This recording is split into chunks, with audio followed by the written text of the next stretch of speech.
אני שני. אני קים. אנחנו חברות הכי טובות מגיל 6. מאז שאנחנו זוכרות את עצמנו, אנחנו אוהבות רכבים. אנחנו מכונאיות רכב, עובדות במוסך. עושות הכל מהכל, מטיפול שגרתי ועד עבודה על מנוע. היום באנו להציג לכם את הטויוטה היילנדר. האח הגדול של הרב 4 והאח הקטן של הלנד קרוזר. ההיילנדר נראה כמו שילוב בין רכב שטח לרכב מנהלים, ויש לו אורך של כמעט 5 מטרים, שזה המון. 11, 12, 13, 14. וזה אומר שהוא מאוד מאוד מרווח מבפנים, עם 7 מקומות. ההיילנדר הראשון הושק בשנת 2000, בתור אופציה גדולה ומשפחתית יותר לרב 4. בואו נראה מה יש לו מתחת למכסה מנוע. מנוע, בנזין, 2.5 ליטר, 4 צילינדרים, אטמוספרי, וכמובן הוא חלק ממערכת היברידית. במערכת היברידית יש שילוב בין מנועים חשמליים ומנוע בנזין. בגלל זה ברכב היברידי לפעמים לא שומעים את האוטו בכלל, ולפעמים פתאום מתחילים לשמוע את הפעולה של המנוע.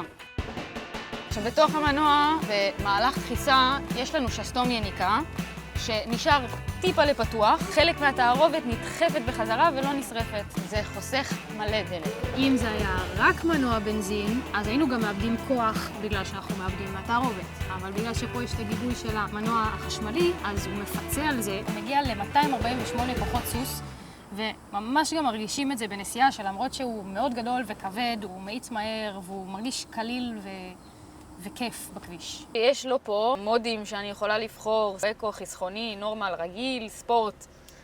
ספורט! יאללה, שימי על הספורט, בוא נרגיש. זה ספורט. אוקיי. או. וואו. הוא מאיץ ממש מהר. יש לו גם שעגונת.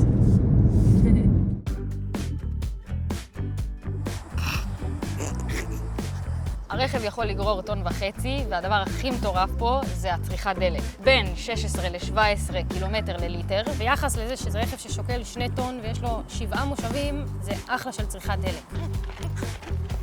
זה רכב all-wheel drive, שזה אומר שהוא 4x4, אבל פה אין חיבורים מכניים בהנעה האחורית, יש פה בעצם מנוע חשמלי שהוא אחראי על ההנעה האחורית. זה הופך את ההיילנדר ליציב מאוד בכביש משובש ורטוב. מעולה לטיולים משפחתיים, כולל שבילים ושטח רגוע, אבל לא לטפס על סלעים, זה לא לנד קרוזר. יש פה חימום טוסיק, שזה נהדר לחורף. מסך ענק, 12.3 אינץ'.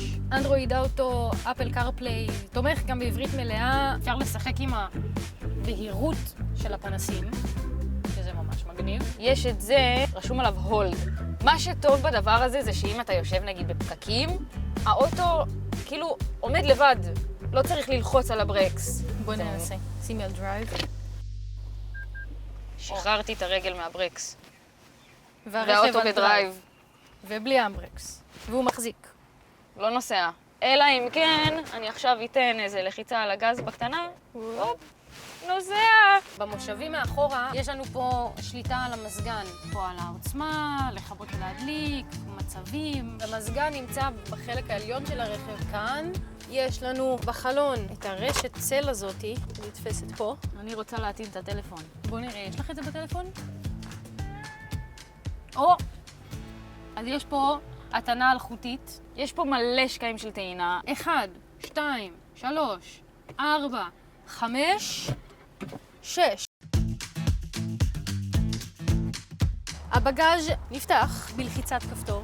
אם אנחנו לא משתמשים בשני מושבים ספייר שלנו, אז יש פה 1,300 ליטר, שזה ענק. ההיילנדר החדשה מצוידת בגרסה האחרונה של מערכת הבטיחות Safety Sense 3.0.